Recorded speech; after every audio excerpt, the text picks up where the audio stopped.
नमस्तुते महामाये पीठे सुरपूजिते शंखचक्र गदाहस्ते महालक्ष्मी नमस्तुते। नमस्ते गरुडारूढे कुलासुरभयङ्करी सर्वपापहरे देवी महालक्ष्मी नमस्तुते। सर्वज्ञे सर्ववरदे सर्वदुष्टभयङ्करी सर्वदुःखहरे देवी महालक्ष्मी नमस्तुते। सिद्धिबुद्धिप्रदे देवी भक्तिमुक्तिप्रदायिनी मन्त्रमुग्धे सदा देवी महालक्ष्मी नमस्तुते। आद्यन्ते रहिते देवी अदशक्ते महेश्वरी जगजे जुगशम्भूते महालक्ष्मी नमस्तुते। तुलसूक्ष्म महारौद्रे महाशक्ते महोदरे महापापहरे देवी महालक्ष्मी नमस्तुते। पद्मासनस्थिते देवी परं ब्रह्मस्वरूपिणी परमेष्टि जगन्माता महालक्ष्मी नमस्तुते।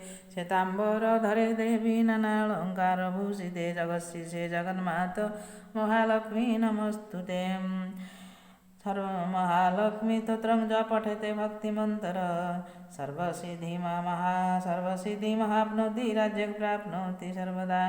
एककालं पठे नित्यं महापापविनाशनं द्विकालं च पठे नित्यं धनधान्ये समन्वितं त्रिकालं च पठे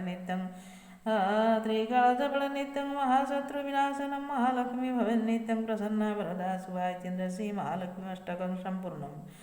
विमस्याप्रणभङ्गोमनुरूपी मतिभ्रमजदिशुद्धमशुद्धवा मम दोष न विद्यते। ॐ महालक्ष्मीदेव्यो नमः नमः।